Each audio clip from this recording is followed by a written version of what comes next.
So let us continue with our discussion on money. As you are aware, if you have joined the previous classes last week and week before, we have been talking about money, which is a very important uh, concept, and also it's a kind of a foundation variable in the financial system. So up to last week, we have been discussing uh, different concepts related to money in terms of different classifications, different uh, steps of the evaluation process. So likewise, we have covered the conceptual framework of money. Now, today we will be expanding this discussion into some practical aspects. Practical aspects in the sense how money is basically created, how money is basically calculated in terms of numbers. So those things we will cover in this session. Okay, so I hope you have the slides with you, and also I really recommend to have a pen and a paper because if time to time there will be some uh, exercises and some additional notes that would be important for you. So therefore I recommend you have your preparation beforehand before we move into the session. Okay. uh, Now here we start with the concept of money supply. Now uh, money, as we already know, basically is issued by the central bank. The central bank is the origin of the money in the economy. In other words, the root of total money in the economy is basically coming from the central bank. So that's why you call it money issued by the central bank. Now, what is issued by the central bank as money? It's circulating in the economy for transactions. Now, probably you may have seen in currency notes and coins, right? That is the most familiar form of money for us, no? Currency notes and coins. You would see the central bank has issued that currency, and that currency is going hand to hand from person to person for transactions. For example, if you buy a book from a shop, you give money and you exchange the book. You purchase it by using the medium of money. So that is used for transactions, money issued in the economy. Now, if you take the total money in the economy, it's not only the money issued by the central bank. If you take the total stock of money in the economy, the total stock of money is composed by central bank money as well as other forms of money. So in this discussion, we will try to identify which one is issued by the central bank and which component is issued by the uh, other as other forms of money. To understand that, we first define the concept of money supply. So money supply, we define it as the stock of money in circulation. Stock of money in circulation. That is an important word. Because money is a kind of a stock variable. Why it is a stock variable? We measure it at a certain point in time. You measure money asset for a particular date. Let's say money supply in the economy as at 31st of December 2019. So it's a particular point in time, and at that time you measure how much is money available in the economy as a stock. So that's why you call it the total stock. The words total stock means, as I said, that indicates what we are talking is not only central bank issued money, other forms of money is also there. So the entire stock of the money in the economy is considered as money supply. Remember, we last week discussed about money demand, and I was telling you, if we have a certain demand for a particular item, particular good or a service, there should be a supply also. So money being a commodity, being an asset, there is a demand for that asset as well as supply of the asset. So today we are talking about the supply side. Now, if you take the money supply in the short run, we can consider that short run money supply is basically is constant. Why? In the short run, money supply is basically fixed by the central bank. Central bank will tell you, will define or will decide how much money is needed for the economy. So in that sense, in the short run, the money supply in the economy we consider as a fixed amount. It can change, it can vary, but with a certain time period. But at a particular point in time, a certain point in time, in the short run, it's considered as fixed.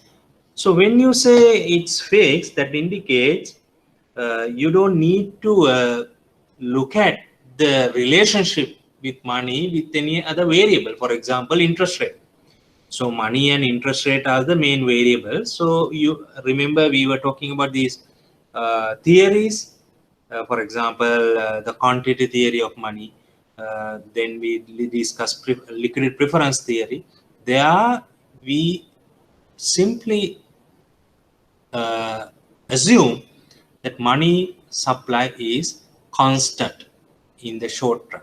So as a result, the short run money supply curve is a kind of a vertical line, a straight line, vertical line. And also, if you take the money supply, as I said, it's a combination of different forms of money. So as a result, we can measure those different components. So when you measure different components of money, you call them as monetary aggregates. Monetary aggregates. So this money supply is composed of different monetary aggregates, starting from, let's say, for example, M0 to M1, M2, M3. Likewise, there are various definitions for money. Okay. Now, with regard to money supply, we introduce a concept called money creation. Money creation. So this money supply, what we have mentioned in the previous slide, is basically coming to the economy through a process called money creation. So money creation is simply releasing money to the economy by different institutions. Now, even the central bank, what it does is a kind of a money creation. It injects money to the economy. Remember last week we talked about money printing. So money printing is basically central bank is creating money to the economy. And also we know by now in the economy there is more money than the central bank issued money. So that money is simply because of money creation. To understand that, for example, now in Sri Lanka, in 2019, the reserve money was 33 billion. So reserve money is simply the monetary base. We will discuss that later. M0, that is the money issued by the central bank. So you can write here, if you get remember, forget it later, it's better to write down here. This is basically central bank money, reserve money.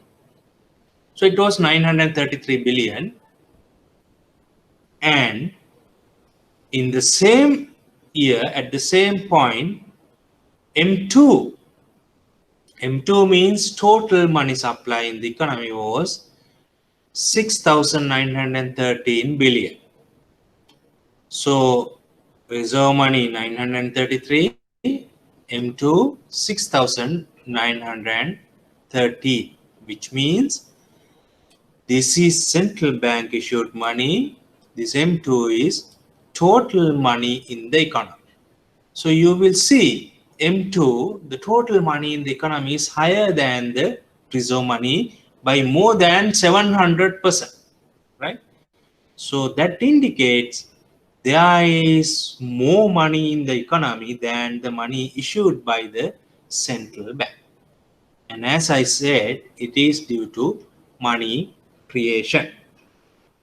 So money creation term money creation we specifically use for commercial banks, because we think commercial banks are the main institutions that create money through a process of lending and deposit taking. We know banks are taking deposits and they are making loans. So through that process, they can create money or they can increase the money. How it happens? Very simply. Now let's say a bank makes a loan. You get a loan from a bank. So when you get the loan, it is simultaneously creating a matching deposit in the borrower's bank account. So when you get a loan, that loan amount is credited to a new bank account, right? So that is a new deposit. So that is basically created money, bank money. We will understand this further in the coming slides. Okay. So as I already mentioned, both the central bank and commercial banks create money. Central bank creates money, that is the monetary base in the economy, which means reserve money. I already mentioned to you. How the reserve money is created? The central bank is introducing new physical currency to the economy.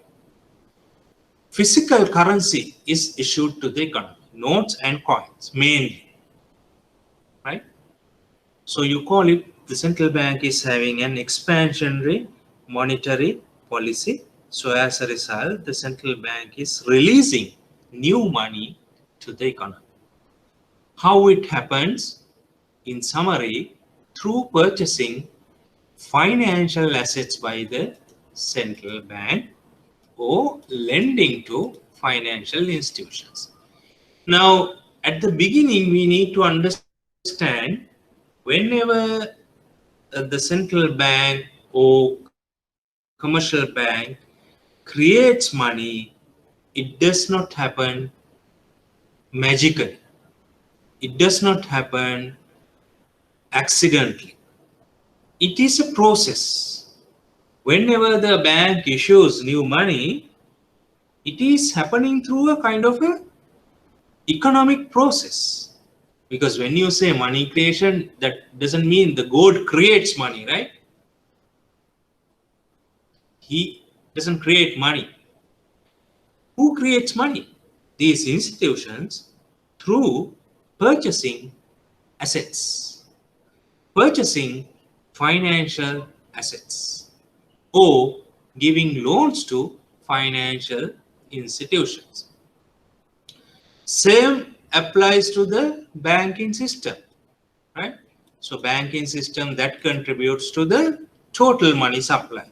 So when you say banking system, we mainly have here the commercial banks. Commercial banks, you know, in the economy, they are playing a bigger role. They are very important in the economy. So as an important player in the economy, commercial banks, what they do, they take deposits from the customers, and as I said, they make loans. So through that process, they create money. So that entire money stock, we can call it broad money or monetary, so total money supply. So here the central bank issues money through new currency. The banking system issues new money through deposit taking. How it happens? Purchasing financial assets and lending. And we will see how this lending process and purchasing financial assets happen in the next few slides. Now, we have noticed here in this slide, reserve money and broad money, they are components in the total money supply, and we have seen this broad money is greater than reserve money, or the total money supply is greater than the money issued by the central bank. So it happens through money creation, as we have already identified, and through that process, money is multiplied, isn't it? Here, the what has been multiplied to 6.9 billion. So through money creation, money amount has been multiplied. So for that matter, we identify the relationship between the base money and the broad money and the base money through money multiply. So this broad M and broad B, which means broad money and base money, is linked through what? Money multiplier. So money multiplier, you can simply define it as M. Simple M. Or in some books, you will see double M. Money multiplier. In some books, you will see only M, right? So that indicates money multiplier. How do you calculate money multiplier? If you divide the total money supply M by the central bank issued money, which means the base B, you get the money multiplier. So very simply, for this, you can calculate the money multiplier, right? Do you want to try? What is the money multiplier here between reserve money and broad money? Do the calculation very quickly if you have a calculator and the phone or whatever. Has anyone done the calculation? Answer is 7.4. 7.4 multiplier. Yes. Great. So which means, great. Thank you. What's your name? I'm Dulanji. Okay. Thank you very much. So that indicates if you inject 1 rupee to the economy, that will be multiplied. How many times? 7 times, right? So if you inject 1 rupee to the economy by the central bank, that will create 7 rupees in the economy. So that is basically due to money multiplier and the money creation process. So you can define money multiplier as a measure of maximum amount of commercial bank money that can be created by a given unit of central bank currency. So here I have given you the definition. So money multiplier is a measure of the maximum amount of commercial bank money that can be created through the central bank money.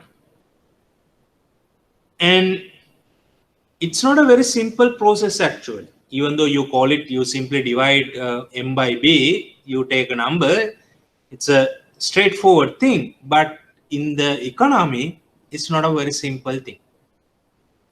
It's a complicated process. So it happens not only with one institution. So in the economy, it happens through a multiple number of banks. So money creation happens in the banking system. If there's only one bank in the economy, the central bank and only one bank, you cannot have a money creation or money multiply. So there should be a banking system. So through the system, money is created, not with a single bank. Now here we have a illustration to understand the process. Okay, I hope you clearly follow this illustration, then you will understand this clearly. Okay, now let's make some assumptions at the beginning. So here, to make it simple, we make some assumptions. So what are the assumptions? Let's say the central bank is increasing the currency in circulation in the economy by 100 rupees. Let's say you give some service to the central bank and central bank pays you through a banking system and the currency is increased by 100 rupees. Okay, that's the first assumption. Money supply goes up from the current level to a new level by 100 rupees. Second assumption, now from our experience we know whatever we get, we do not deposit the entirety in a bank. Remember our definition for money demand?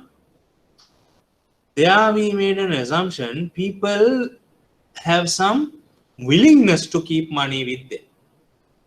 Willingness to keep money in the form of notes and coins for liquidity purposes. Remember? There are different motives. We assume people keep money for transactions, people keep money for precautions. Now these days, we know people are very precautionary. Why? You don't know, at least now it is relaxed. Sometimes back, when the curfew was there under Corona, this outbreak period, people were skeptical. At any point, there could be curfew, there could be, issues to go to the bank and all that. People kept money with them for precautionary purposes. So if you keep, let's say, another day, probably you will keep 1,000 rupees with you as a precaution. But during that time, maybe you have kept twice of that amount, 2,000 or 5,000, because you have some precaution. You have to meet some demands, day-to-day purchases. For those things, you keep money. Let's say you keep 5% of the income and you deposit the balance in a bank. That is the second assumption. Third assumption, the central bank is also having requirements for commercial banks. So one of the requirements, we will discuss this requirement in a detailed manner a bit later, but one of the requirements that the central banks have is to keep a reserve by the central commercial banks with the central bank. Let's say when a bank receives a deposit, from that deposit, we know they can make loans. But the central bank has imposed a requirement, okay, you can make loans or whatever you want to do, but keep 10% of that deposit with us, with the central bank. So you call it the reserve ratio. Some countries you call it statutory reserve ratio. Sometimes you call it cash reserve ratio, CRR, OSRR, whichever the name is. The idea is you need to keep a reserve at the central bank. Now, why do you keep it? That is for people keep 5% for their liquidity. Banks keep 10%, for example, at the central bank for their liquidity. Why? Why do they need liquidity? We know every day to the bank there are customers coming in, or through ATM machines there are customers withdrawing money. So you need to meet their demand for cash. For that matter, you have to have some money readily available without being locked in loans or whatever investments. So you have to have cash readily available. That cash is readily available with the bank sometime or with the central bank. So that entire amount, let's say the reserve ratio, our assumption is 10% is kept as reserves. Okay. Now the assumptions are clear. So now let's look at the process. So here we start with, we get 100 from the central bank as notes and currency, right? And what is our second assumption? Out of this 100, we keep 5% with us as cash. So here we have drawn a wallet. Why? You keep it in a wallet or some place to use it whenever you want. So that is 5%. Now what is the residual? 100 minus 5. Now you have 95 with you. This 95, let's assume the customer deposits the balance 95 in a bank. So you go to bank A and you deposit this 95 with the bank. So the bank receives 95 as a deposit, and remember that 95 is a liability to the bank. Why? Whenever the customer asks that 95, you have to give it back to the person. So that deposit is written on the liability side of the bank balance sheet. And it's simply money. Why? Remember this 100, now it is divided as 5 and as 95. But this is basically new money. Why? When you deposit, it becomes a part of the money supply, right? New money. Now, how it makes new money? That is the thing that we need to understand. From this cash 95, how do you make new money? So that is basically by giving loans. Now, if you get a 95 deposit, you can give 95 loan, right? Conceptually. But you don't do it. Why?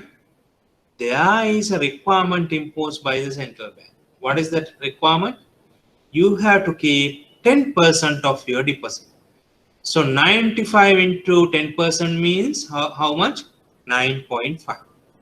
So you keep 9.5 with the central bank Actually, we can draw central bank here, but that will make little complicated the diagram, so we have not included it. But simply you keep that 9.5 in the central bank and you give the balance 85.5 as a loan to a person. So this person is taking a loan from bank A for 85.5, right? So now see, in the economy you have cash 5 rupees, you have deposits 5 rupees, sorry 95 rupees, you have a new loan as 85.5, and that 85.5 this person is having in cash, isn't it? He gets cash as a loan. Now let's imagine he enters into a transaction with another person. Let's say this person, he has borrowed this 85.5 for building a, let's say a wall, right? I know you can't do it but from 85.5, but let's say very simple idea. So he hires a mason to build a wall, and he pays that person for his service. So let's imagine he pays this 85.5 for this person as cash, right? Now what will happen? The person who receives cash, he will keep 5% of that.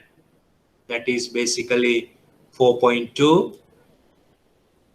5% of 85.5 is basically 4.2.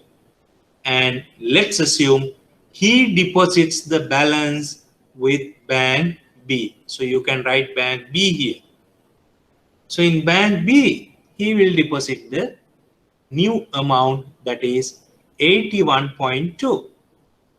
85.5 minus 4.2 means 81.2. So simply that is a new deposit. Remember, now this bank B, they can give a loan to another person, but they should keep a percentage with them. What is the percentage they should keep?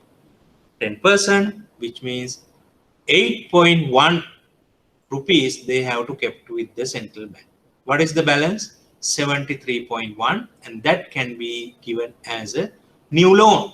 Let's say new loan is given to this person and he is also entering into a transaction with another person.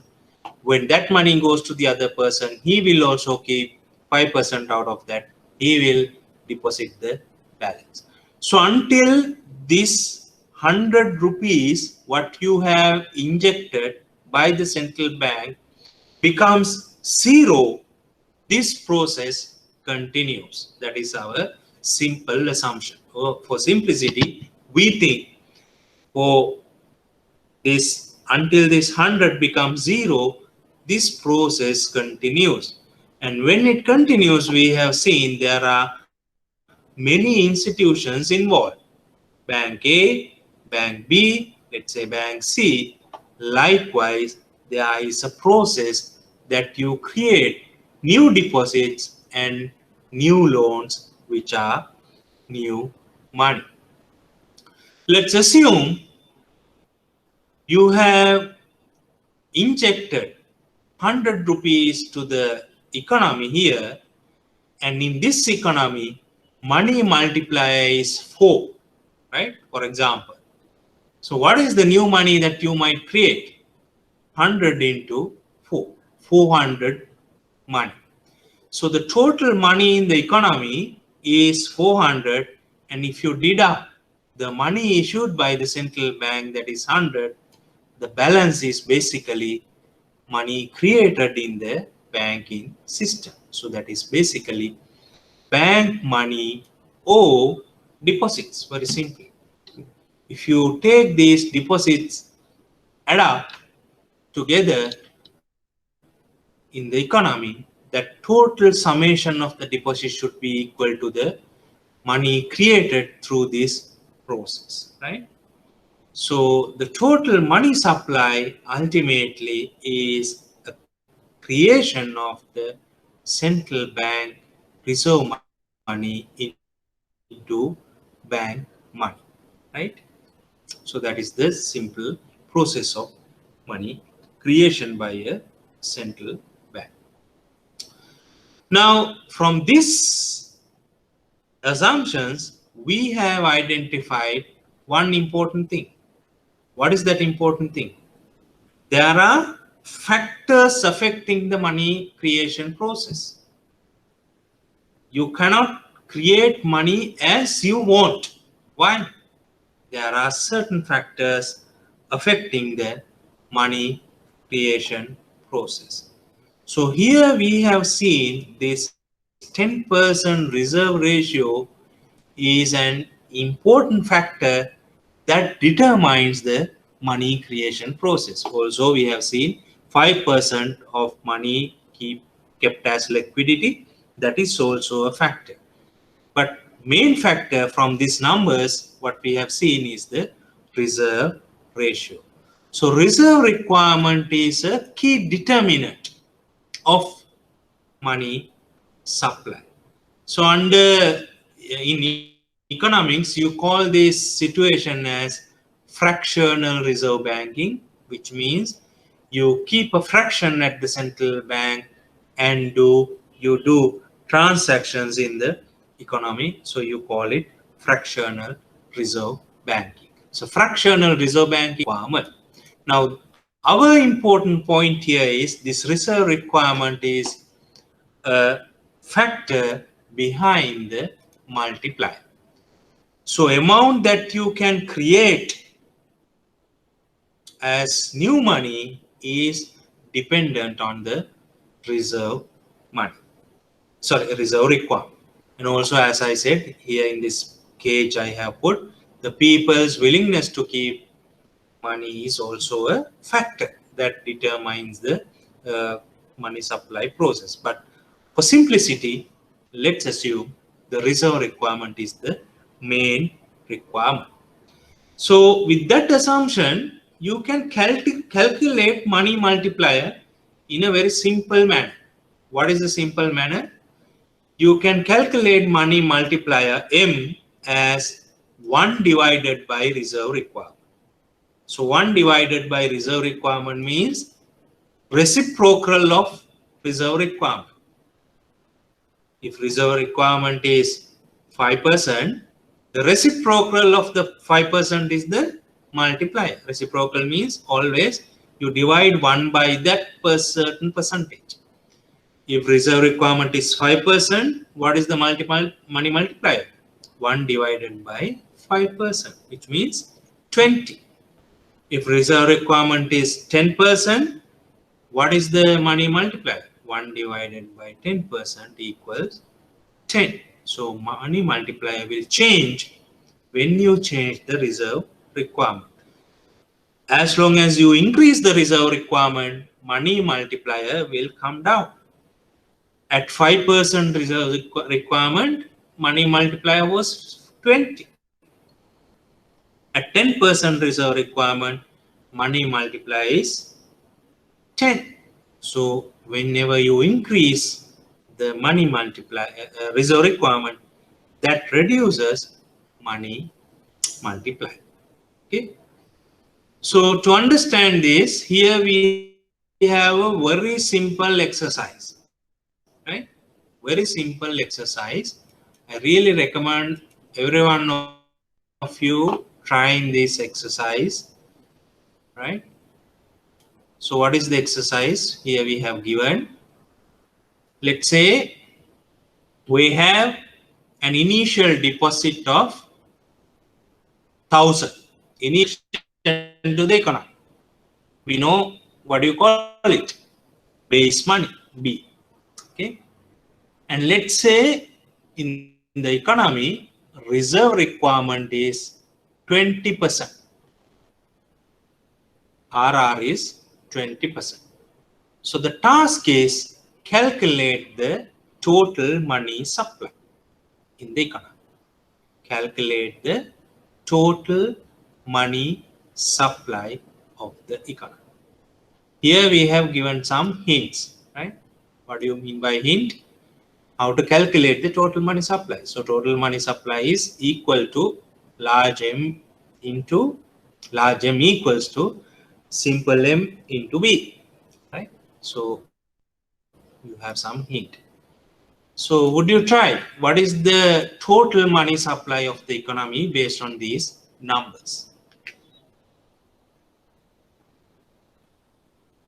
Would you like to share your answer? Sir, it's 200. 200. Okay. Any more answers? Good attempt. Good try. Any more answers? 50. Okay. Any more? 5,000. 5,000, sir. 5,000. Okay. Any more answers?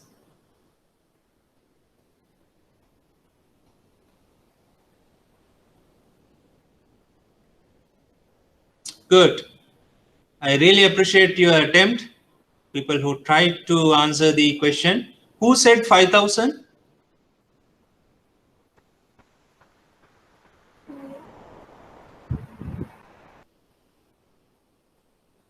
Who has the answer as 5,000?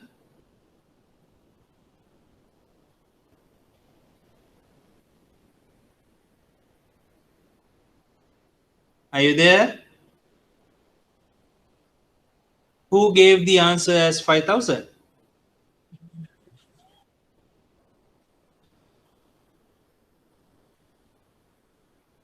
I think,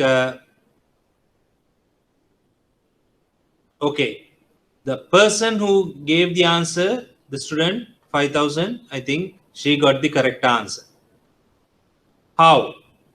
Now, here if you look at this hint, what does that say?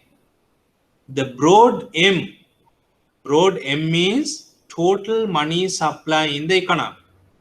That equals simple M multiplied by B.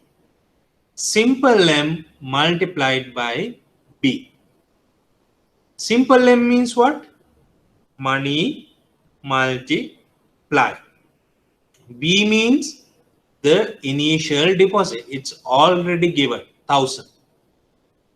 So we have to know money multiplier. That's the only thing. If you have that variable, you can easily calculate the total money supply. This money multiplier, how do you get it? We have a simple formula for that. What is the simple formula? In the question, you have this reserve ratio given. What is reserve ratio? 20%. And I told you from the reserve ratio, you can calculate money multiplier. So if you take 1 divided by reserve ratio, what is that? Money multiplier. So which means 1 divided by 20%. I think most of you might have the issue how to divide 1 by 20%, right? Mathematics problem. How do you divide 1 by 20%? Very simply, 1 divided by 0.2, isn't it? So if you divide 1 by 0.2, answer is 5. I remember some of you gave answer as 5. That is actually money multiply. So money multiply is 5. So 1,000 base multiplied by money multiplier 5 equals how much? 5,000. So the total money supply is 5,000. You can do some experiment here and see whether this is changing if you change one of these variables. Now, for example, if you change the base 1000, the total money will change. If you increase the base, total money supply will go up, assuming multiply is constant. If you reduce the base, total money supply will go down, assuming the multiply is constant. Let's take the other side. Now the base B is constant. Let's change the reserve ratio from 20% to, if you change it to 10%, then multiplier becomes how much? Multiplier becomes 1 divided by 0.1, which means 10. Now the money multiplier will become 10. So which means 10 into 1000 means 10,000. So I think very clearly you can identify the relationship. If you increase the base, your total money will go up. If you increase the reserve ratio, your total money will go down because of lower money creation, because of the lower money multiplier. I think you are clear on that. So here I have put this slide as some additional slide to simplify what I have already mentioned. So what I have already mentioned, few things I mentioned to you with regard to this money creation and total money supply, right?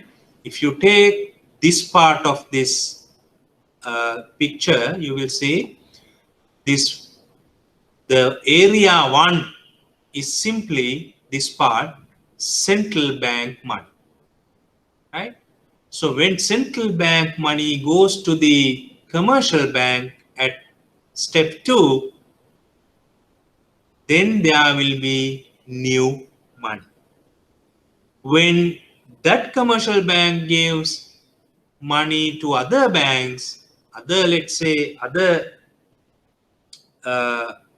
commercial banks at step 3, you will have another set of new money. And if you come to this point, you will see that total money is the sum of all of this money, right? The green part, the blue part, and the orange part. Out of that total stock, you will see the green part is central bank money, the orange part is commercial bank money, and the blue part is, let's say, other commercial banks created money. So that is one thing that we have already covered. So in this chart, what you will see, if you change the reserve requirement, what is the rate of money creation, right? So if you change the reserve ratio to, let's say, 10%, maybe your money is increasing at this blue line's rate. So it's a higher ratio. If you take 20%, now the money is increasing at a lower rate, the red line. If you take 50% reserve ratio, now your money is increasing at very low rate, the brown line. So which means whenever you change the reserve ratio, that changes your money creation, what we have already mentioned. Now here we have some numbers for other countries. For example, in United States, money multiplier is simply 3%, which means if you inject $1, that will create 3 more new dollars. In India, if you inject 1 rupee, that will create around 5.8 new rupees. In Eurozone, if you inject 1 euro, that will create about 6.61 new euros, right? In Sri Lanka, the number is around 7 to 8, the actual number. You will see in the following slides when we come to the Sri Lanka numbers. Okay, clear? I hope up to this point it's very clear. Do you have any questions?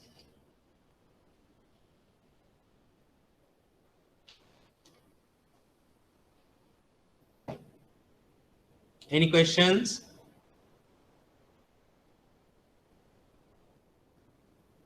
Okay. I hope everything is clear, right? If you have any question, let me know. Because if you are unsure of anything, that will be a problem. Going forward, that will be a problem. So even if you can't, raise any question at this point, just let me know your feedback. At least send me an email. In the very first slide set, I have given you my email address. So email me if you have any issues. Then I will try to cover those in the discussion. Okay, don't be in dark, because that will be a problem. Now imagine we don't meet during the entire semester.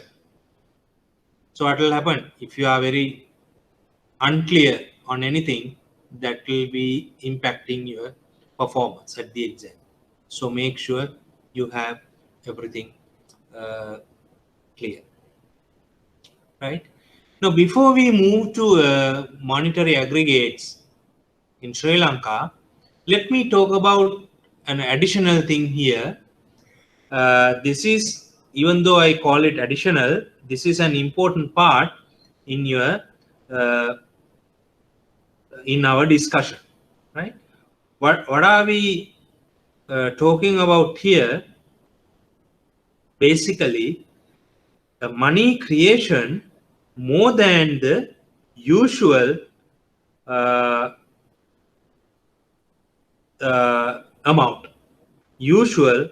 amount. Now in the economy, we create money as the required amount, right? Usually in normal conditions, we create money as what we want, right? As what we want means whatever we require. So let's say, depending on our economy, we only need certain amount of money. Let's say we only need 5,000 amount of rupees, 5,000 billion worth of money to the economy under normal conditions. Now that 5,000 is basically determined by our requirements, right? So that is basically by our requirements in economy for our usual transactions. So that is simply money creation under normal conditions. You call it normal times. So normal times, money is created by the central bank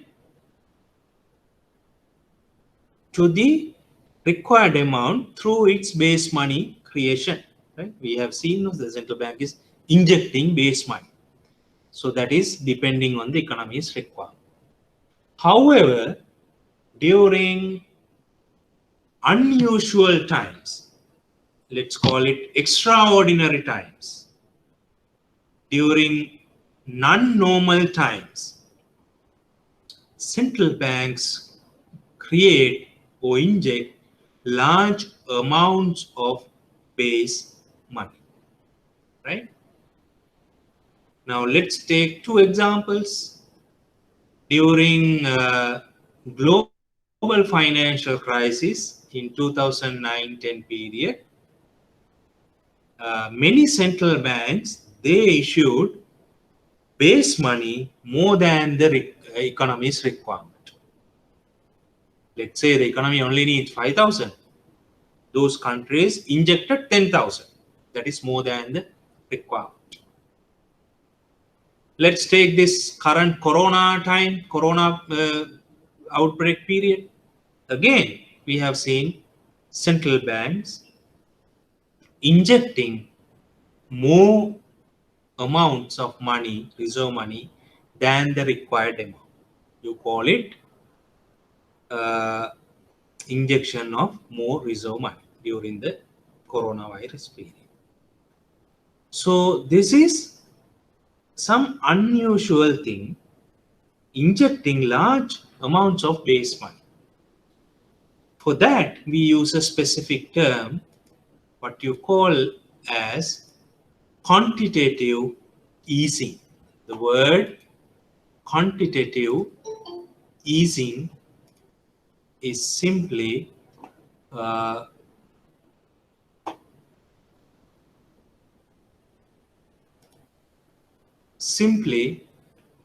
you call it quantitative easing. Why? The central bank is basically releasing more money to the economy through its operations with the purpose. What is the purpose? During crisis period, we know people's demand go down. There is less production as well as less demand during crisis periods, because people will lose their assets, people will lose their purchasing power, people will lose their incomes, employment. Take the example of this current corona period. So we have all these issues during a crisis period. So in that period, the central banks can temporarily boost the economy by adopting this quantitative easing. So central banks are injecting money to the economy to create more liquidity in the economy and to promote more lending in the economy to stimulate. So when you give more money to the economy at cheaper rates, people will start borrowing. So when people start borrowing, the economic activities will start. Then the demand is created, the supply is created. So economy is basically coming out from the crisis situation. That is the idea, quantitative easing. So the quantitative easing is basically performed by a central bank during extraordinary periods, during crisis periods, through purchases of different assets by the central bank. Central banks, they might purchase government securities. Central banks, they might purchase company bonds, other derivatives, other instruments. Any instruments they might be buying to inject the economy, money to the economy. Central bank doesn't have any other mean to do so. The central bank can only inject, remember I mentioned you at the beginning, either through giving loans to the economy, to the banks, or making or buying financial assets. So in quantitative easing period, central banks are buying more and more financial assets through various instruments that you call as quantitative easing. I hope it's clear. Under normal circumstances, central banks inject base money to the required level. When there are crisis periods, central banks are issuing more base money than the required amount. You call it quantitative easing. Right? Let's come to the second part of our discussion today, monetary aggregates. I told you money, the total money stock can be divided into various components. What are these various components? You call them as monetary aggregates. Or you can call them as different definitions of money. Right? So up to now, from our first part, you may have already realized I have used some words: reserve money, borrowed money, total money, likewise various words. So based on that, now let's try to understand what are these different terms what I have used as reserve money or whatever. Right? So for that matter, I'm taking the example from Sri Lanka. Last week, I think I remember I instructed you to look at the central bank annual report. I specifically advise you to look at the chapter 7 of the central bank annual report. Chapter 7 is basically on money and monetary aggregates used in analyzing monetary developments in Sri Lanka. So what I am covering here is very extensively or in a comprehensively manner discussed in the annual report, chapter 7. So I recommend you again, please go and have a look into this chapter 7 of the central bank annual report, right? So what I am discussing exactly from the chapter 7.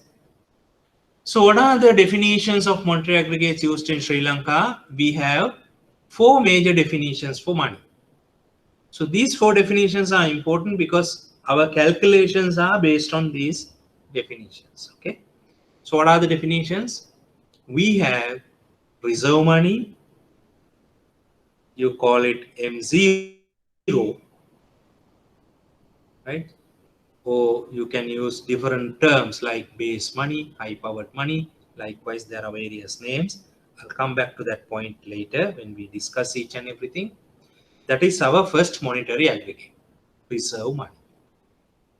Second monetary aggregate, M1, which we call as narrow money.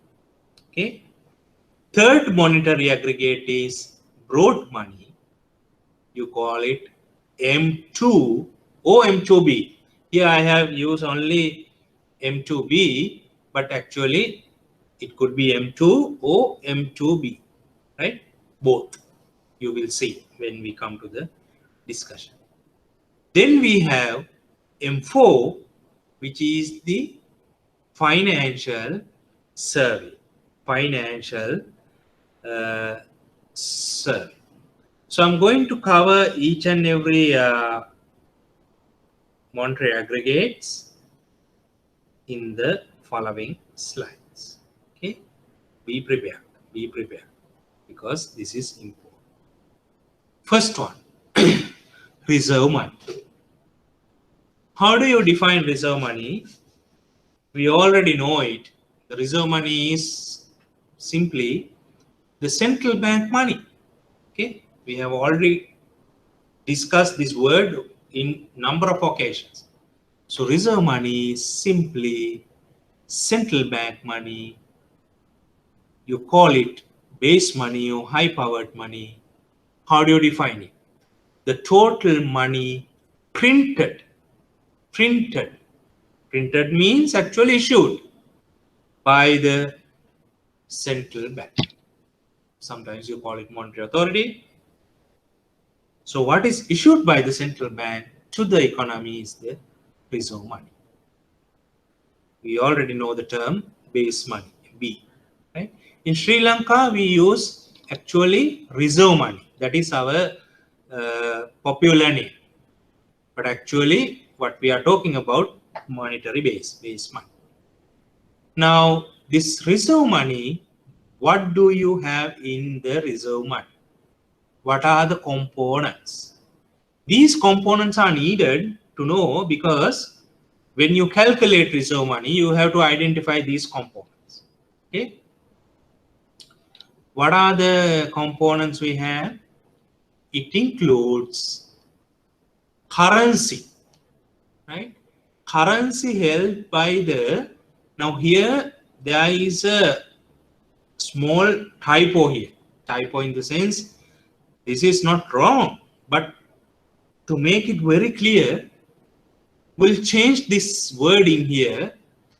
B includes currency in circulation, right?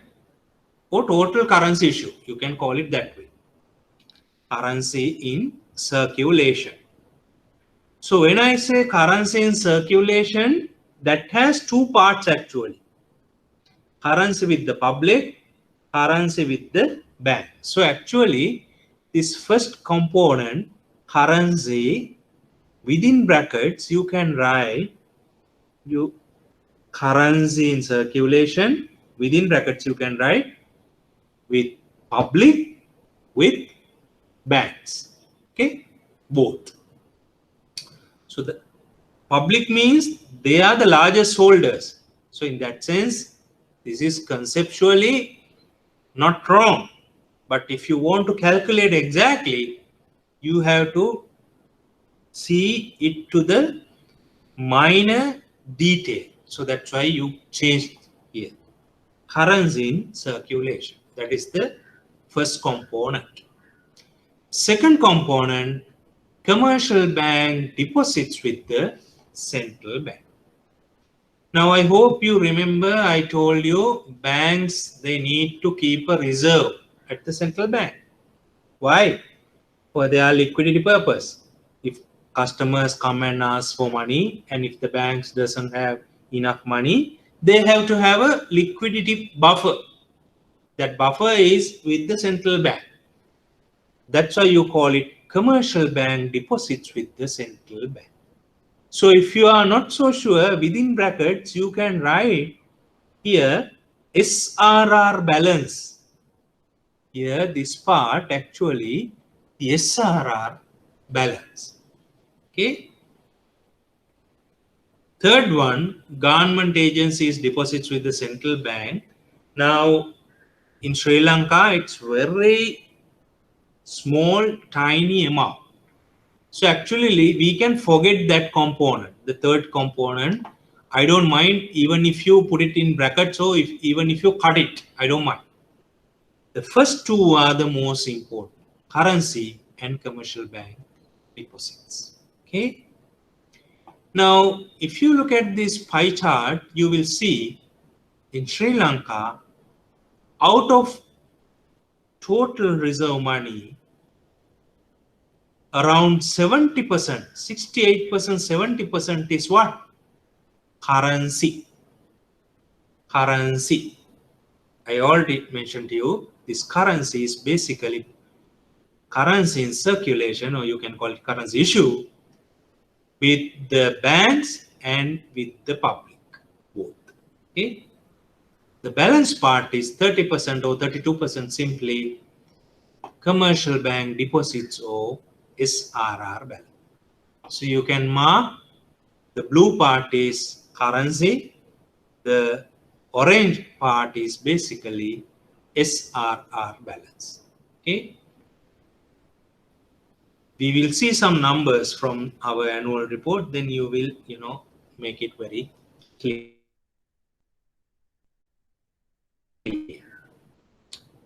This is simply reserve money, currency, or commercial bank SRR balance with the central bank. Now, I hope broaden by adding some more concepts. What is the concepts we have added? Earlier, we thought money printing means it's only money issued as coins and notes by the central bank. Okay. We thought up to now it's only notes and coins. Money printing means, or money issuance means only that part. But right now we have seen the money in the economy, central bank based money in the economy includes the commercial bank balances with the central bank as well. Right? That money is very powerful. High powered means the idea is very powerful. If you take it from the central bank and add it to the economy, then that will multiply money. So that's why you call it high powered or base money. So remember, the central bank issued money or reserve money or base money or high powered money has two major components: currency plus commercial bank deposits with the central bank. Okay? So that is the maximum explanation I can give about this reserve money. Now let's see how this reserve money is basically created. Right? Now, whenever you say the central bank is issuing this money, it doesn't mean, as I said at the beginning, someone is magically creating this money. Central bank governor has a magic stick and he simply make a magic to create money. It's not the case. Finance minister is having a magical stick and he just creates money. It's not the case. Money creation is happening through certain process with the impact of certain factors. Now let's look at the factors of this money creation. Okay, very simply, these factors we can identify from the central bank balance sheet. Right? In the next slide, we have a balance sheet. Then it will be much clearer. But here, let's try to understand simply the factors. Because in your exam, you will not get the balance sheet, right? You don't need to make any calculations on the balance sheet. But you need to do some calculations on monetary aggregates. Okay? But you need to understand any factors behind that monetary aggregate. So here we started with reserve money. Now we look at the factors behind reserve money. Now these factors are basically coming from central bank operations. Central bank operations in the markets. Now normally central banks are conducting two types of operations in the market. What are these operations? The central banks are basically doing operations in the foreign exchange market and the domestic market. Foreign exchange market means central bank is simply buying and selling foreign exchange. Right? Central bank is simply buying and selling foreign exchange. From whom? Foreign exchange is received by the banks and the government. For example, banks are getting foreign exchange through exports. Banks are getting foreign exchange through remittances, through other investments. Government is getting foreign exchange through what? Through investments, through loans. So this foreign exchange, banks and government, they can buy, they can sell those foreign exchange to the central bank. So then the central bank buys these foreign exchange. So whenever you buy foreign exchange, how do you buy? Do these banks give it for free? Does the government give foreign exchange for free to the central bank? Oh, they sell. Sell means you give foreign exchange, you get something else. So what do they get? So they get domestic currency on behalf of foreign currency. So if the banks and the governments are selling foreign exchange to the central bank, in other words, central bank is buying foreign exchange means the central bank injects base money, new currency notes and coins. So which means B, the base is increasing, right?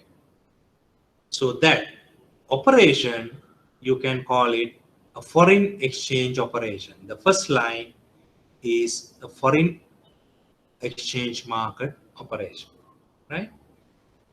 Next two lines, lend into the banks, purchase in treasury bills, both are basically domestic operations, right? Domestic operations. So how it happens? the central bank can give loans to the bank and the government. Central bank can give direct loan to a bank. If the bank needs money, they can get a loan from the central bank.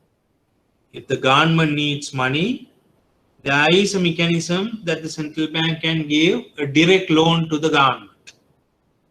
Right? The government can ask for a direct loan. There are provisions in laws. The law applicable for central bank is Monetary Law Act. So based on the Monetary Law Act, the central bank can give 10% advance, provisional advance to the government at the beginning of the year of its budget. Government has a budget, no? So based on the budget, based on their revenue, the central bank can give 10% of the revenue as a loan to the government. So that is a direct loan. Central bank can give loans to the banks, as I say. If the banks are in trouble, they can come to the central bank and ask for a loan. So that is domestic operation. When the central bank gives a loan to the government or the banks, that is through new money. You give new money to the economy. So the base is increasing. Okay. Third factor. Let's say central bank is buying treasury bills from the government. Treasury bills means government's short-term debt instruments, treasury bills. They are less than 1 year maturity instruments. Central bank can buy those treasury bills from the government and give a loan. That's an indirect loan to the government. So when central bank buys treasury bills, how it buys? It gives new money to the banking system. So the first three lines here, buying foreign exchange, giving loans, buying treasury bills, all these actions, creating new money to the economy. Okay, clear? So when the money supply declines, the opposite. When central bank sells foreign exchange, the rupee flow will come into the central bank. When government and banks are paying their loans back to the central bank, then the rupee will come back to the central bank. When central bank is selling treasury bills, then the rupees are coming back to the central bank. So those factors will decline the monetary base. Okay. So some factors are increasing money, some factors are reducing money. So actual change in money is what? Is the net change in the factors. Net change. Net buying and selling of foreign exchange. Net loans and repaying of loans. Net treasury bill buys and purchases and sales. So the net amount will determine the monetary base. So here in this highlighted part, I have summarized those factors based on the net factors. What are the net factors? Net credit to the government, giving loans to the government, and the government is depositing some money back at the central bank. So that net change is determining monetary base. Net foreign assets. Net foreign assets means central bank is buying foreign exchange, selling foreign exchange. The net change is the net foreign assets. Credit to the commercial banks giving a loan and repaying the loan. The net change is the change in the base. So if someone asks, how can the central bank create money? So you have a very simple answer. What is the answer? Net change in central bank foreign assets, net change in central bank domestic assets. That is the answer. If someone asks, what are the factors behind? What are the factors behind net change in the foreign assets? Central bank buying and selling foreign exchange. What are the factors behind net change in domestic assets? Central bank giving loans and repayment of loans in the domestic market. So as a result, we can simplify the central bank base money based on its balance sheet. So based on the central bank balance sheet, we can create a balance sheet called an analytical balance sheet.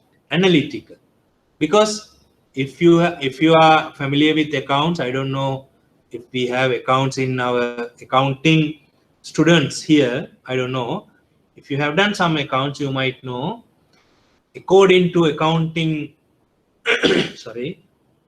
accounting principles, this balance sheet does not like an accounting balance sheet, isn't it? In accounting balance sheet, you have cash equivalents. Likewise, you have items. Then you have, let's say, loans, advances, fixed assets. Likewise, the balance sheet is, different to what we have presented here. We have presented here an analytical balance sheet. Analytical means we take the central bank balance sheet and we have rearranged the balance sheet. Why do we have rearranged the balance sheet? To identify the reserve money of the central bank. So here from the balance sheet, we can identify reserve money and the factors. So if you go to the first liability side, the liability side will tell us the reserve money amounts, right? Remember, how do we define reserve money? The sum of currency, sum of deposits of commercial banks. And I told you the third one is very negligible. And if you add up the first two or all three, that equals to reserve money. So this 268 is basically reserve money in the economy.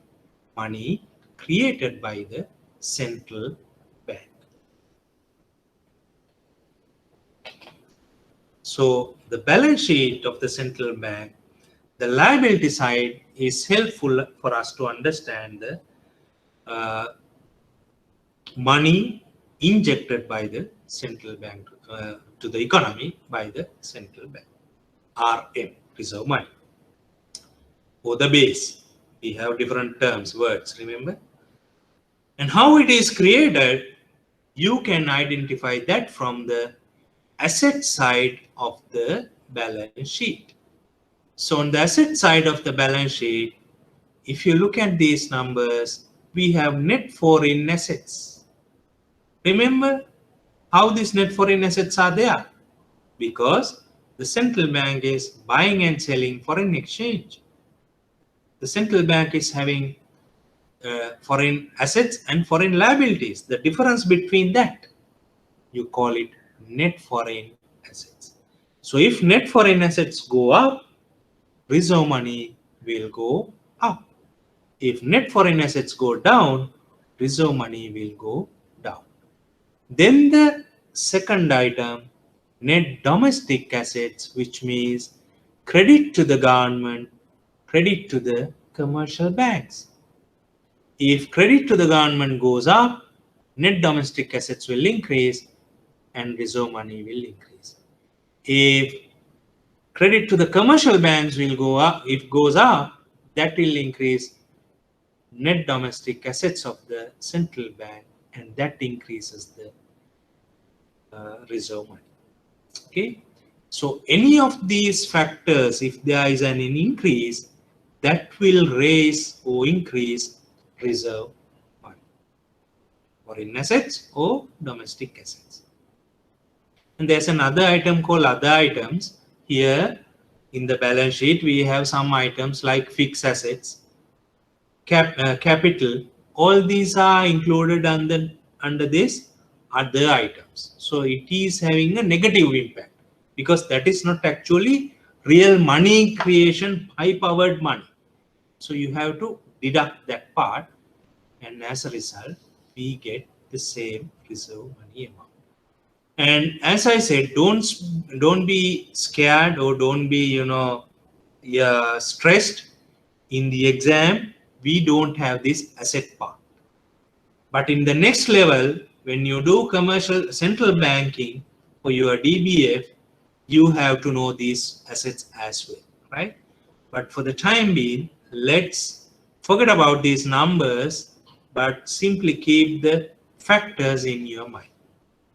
But you have to keep in mind the numbers. Numbers means not the exact numbers, how these numbers are created, the liability side, because in our exam, we have this reserve money calculation. So to summarize, reserve money is the summation of net foreign assets of the commercial central bank and net domestic assets of the central bank. Here CB means central bank. So all foreign and domestic operations are determining in the deciding the reserve money of the central bank. Clear? Now here I have presented some numbers from the annual report, right? I hope these numbers, if you look at the numbers, you get some clear idea what we have mentioned. Okay. Now these are actual numbers. Now let's take 2019 figures. Total reserve money is how much? 932. Now can somebody tell me, or can someone think of how this reserve money is there in the economy? In which form? This reserve money 932 billion is there in the economy in two forms. What are the two forms? One, currency. The other form is deposits with the central bank, isn't it?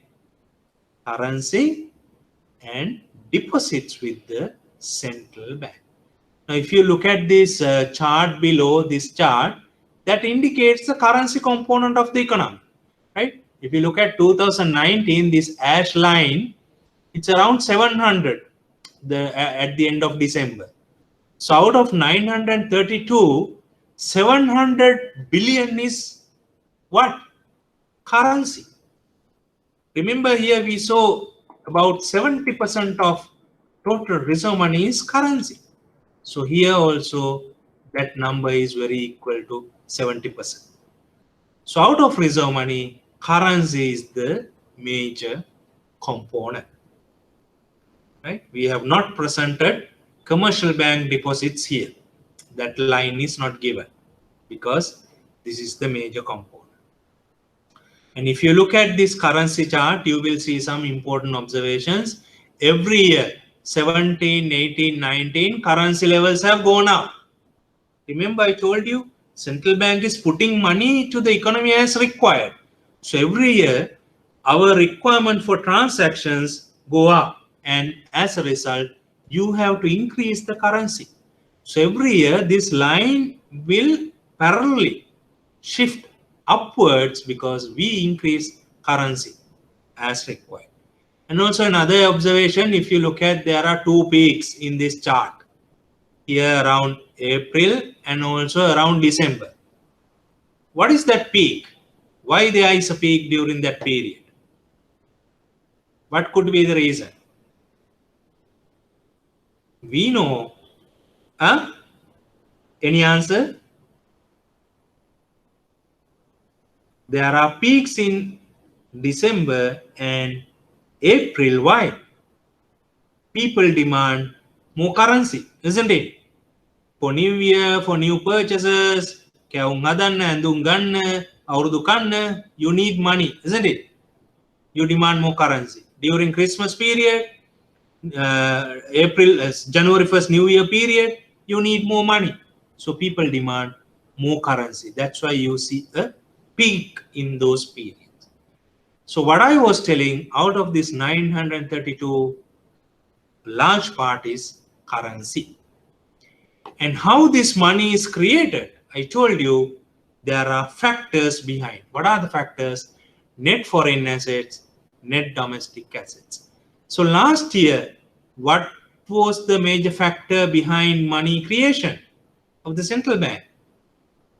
Foreign assets. So last year, our foreign asset surplus is higher because central bank had purchased foreign currency, purchased inflows to the country, and as a result, the foreign assets component of the central bank last year has gone up. That's why the majority of money is created through what? Foreign assets. The balance part is created through domestic assets. And if you look at these 2 years, you will see the numbers are changing. It's not constant every year, right? In the previous year, reserve money was basically created by foreign assets, but the share is relatively low compared to 2019. In that year, domestic assets also largely contributed for reserve money. So in this column, we have annual change and the growth rate. In 2019, what we have seen, reserve money level has gone down compared to 2018 level. That's why you have a negative value here, right? Last year, we have a reduction in reserve money because what could be the reason? We have seen last year, the economic growth is also low, right? People do not demand that much of currency. So people do not demand that much of base money in the economy. So there was a reduction in reserve money last year. That is the, very explanatory reason, but there's a technical reason also, right? That is too much at this level. Technical reason is, if you look at this chart, there is a large drop in reserve money here. Did you see this chart? The daily reserve money movement? There you see a large drop. Why is that? That is due to reduction in SRR requirement by the central bank. Remember, the balance part of reserve money is what? SRR, commercial bank balances. The central bank has required or reduced the SRR requirement last year. As a result, this amount has gone down last year, right? So that is also a technical reason behind the reduction in reserve money. And if you look at this reserve money chart also, similar to currency, you will see the reserve money is parallelly going up every year depending on our economy's needs, right? Economy's need.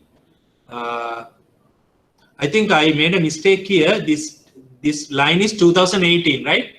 2018 also there was a reduction in SRR. In 2019 also there was a reduction in SRR. It is not captured in this chart, but there was a reduction. As a result, you will see there is a negative value. I will re-explain that next week. Then you will have more idea. I'll try to bring a new updated chart for you to give some additional insight to this reserve money movement. So what I wanted to highlight here, every year reserve money is going up. If you look at this blue line, red line, and orange line, it is going up because economy's requirement is going up. But I told you in 2019, economy was growing at a lower rate, so your money requirement was low. So as a result, compared to 2018, 2019 line was lower. Red line is, if you look at, it is lower. Another observation is, similar to currency, you will see the hikes or pickups in the festive seasons in reserve money, right? Now, before we move to next slide, and I think we might conclude at this point because this is a new section, so I need more time to explain. So we will do that next week. But at this point, I really recommend you look at the Central Bank Annual Report, Chapter 7, Reserve Money part, right? There's a section on reserve money. And based on that part, I'll be asking some questions next week, right? For you to, get some more understanding. We will spend some time on a discussion. And I really recommend you to, interact with me. I can hear you. So please answer when I ask any question. So read that part, reserve money in chapter 7. So based on chapter 7, I might be asking some questions about the movements, factors, and all that. Clear?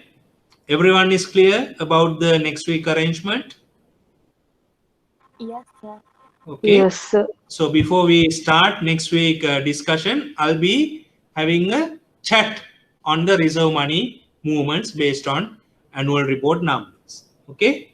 Right. Okay. So let's stop here and let's see you at the same time next week. And I hope to complete the discussion on money next week and to start a new discussion on money and monetary policy. Okay. So don't miss the class. I will see you next week. Have a good weekend. Stay safe. Thank you.